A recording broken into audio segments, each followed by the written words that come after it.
Hello বন্ধুরা, welcome to my YouTube channel.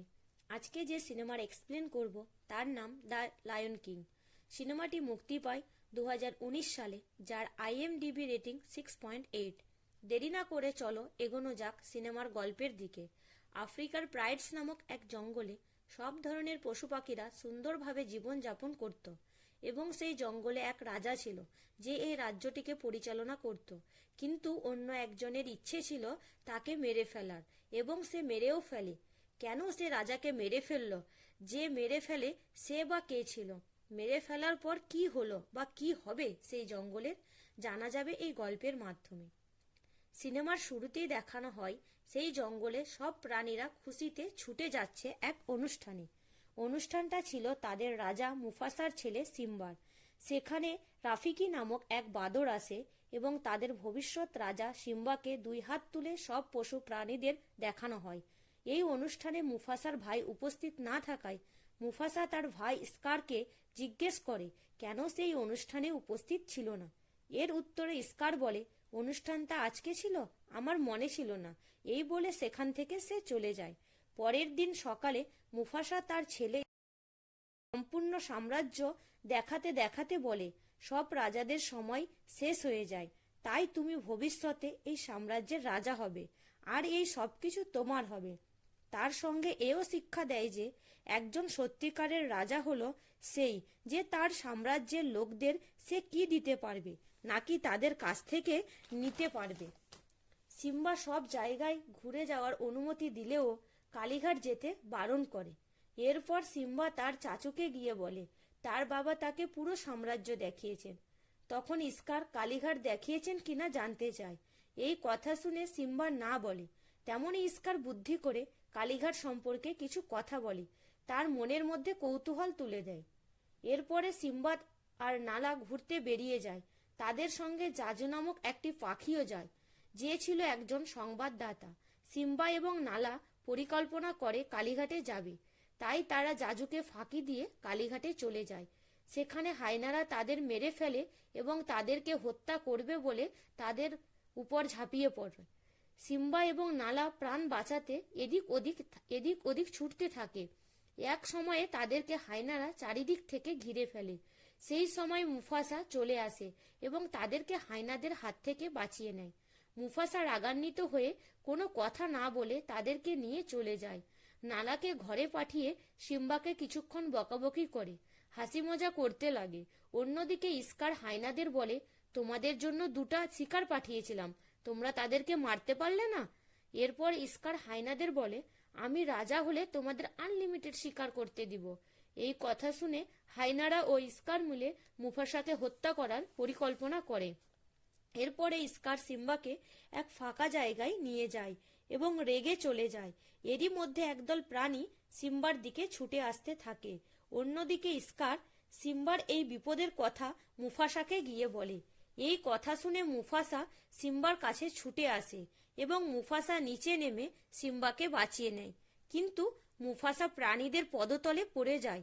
তারপরেও মুফাসা অনেক সংঘর্ষের পরে উপরে উঠে ঝুলতে থাকা অবস্থায় স্কারের কাছে সাহায্য চায়, কিন্তু স্কার সাহায্য না করে তাকে ধাক্কা দিয়ে ফেলে দেয় ও কিছুক্ষণ পর মুফাসা মারা যায়। সিম্বা তার বাবার কাছে গিয়ে তার বাবাকে উঠতে বলে।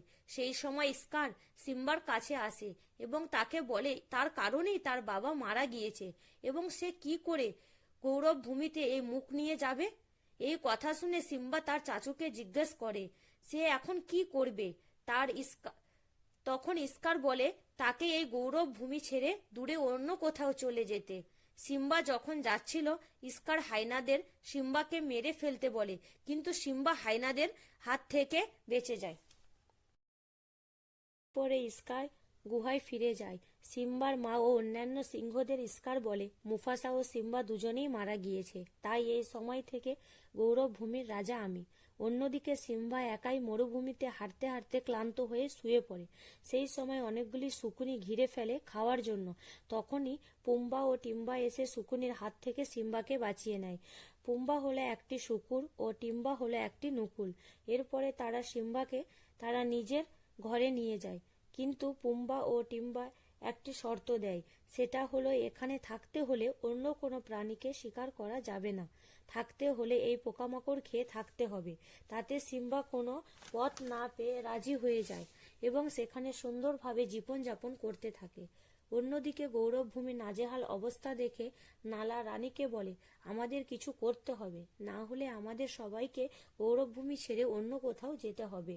এই শুনে রানী বলে, আমরা এই গৌরবভূমি ছেড়ে কোথাও যাব না, এবং সঠিক সময়ের জন্য অপেক্ষাকে বলে নালাকে।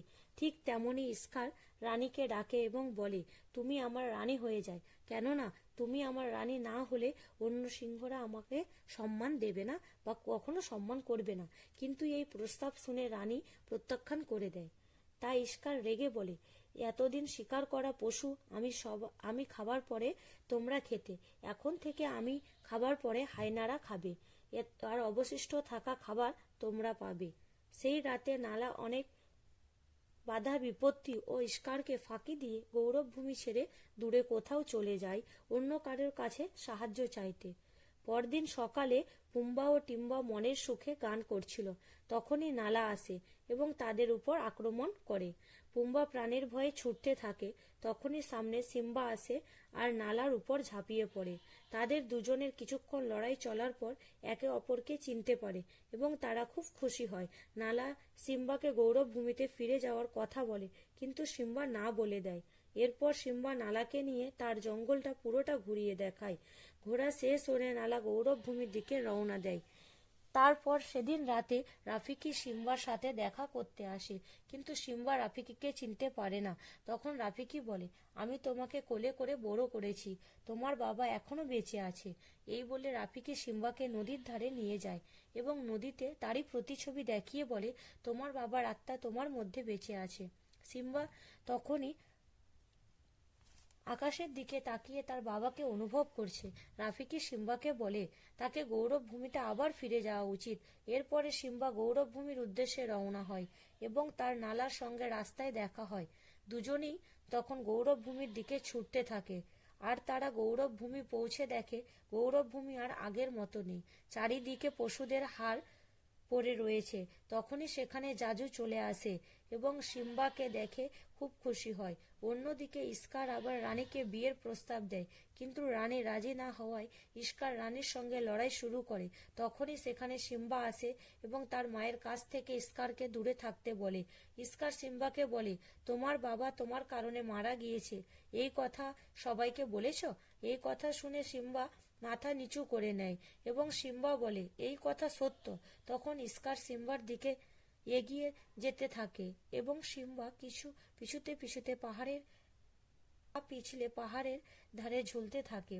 ইস্কার সিম্বাকে বলে তার বাবাকে সেই হত্যা করেছে। এই শুনে সিম্বা রেগে যায় এবং উপরে উঠে আসে এবং সবাই বলে ইস্কার তার বাবাকে খুন করেছে।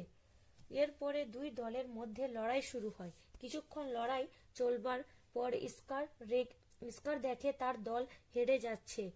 তখন সে চুপি চুপি সেখান থেকে পালাতে লাগে। এই দেখে সিম্বা ও তার পিছু নেয় এবং তারা দুজনেই এক উঁচু পাহাড়ের চটিতে উঠে যায়। ইস্কার সিম্বার কাছে ক্ষমা চায় এবং বলে হায়নারা তাকে এই কাজের জন্য উৎসাহিত করেছিল। এই সব কথা হায়নারা শুনে নেয়। এরপর ইস্কার এবং সিম্বার লড়াই শুরু হয়, কিন্তু সিম্বা ইস্কারকে পাহাড়ের চটি থেকে নিচে ফেলে দেয়। সেখানে হায়নারা ইস্কারকে খেয়ে ফেলে, কেননা হায়নারা বুঝতে পারে ইস্কার ছিল একজন বিশ্বাসঘাতক ও স্বার্থপর। এরপর নতুন করে দেখা যায় সিম্বাকে গৌরব ভূমির রাজা ঘোষণা করা হয়। এরপর আমরা সিম্বা ও নালার সন্তানকে দেখি। রাফিকি আগের মতো সিম্বার সন্তানকে দুহাতে তুলে সব প্রাণীদের সামনে পরিচয় করিয়ে দেয়।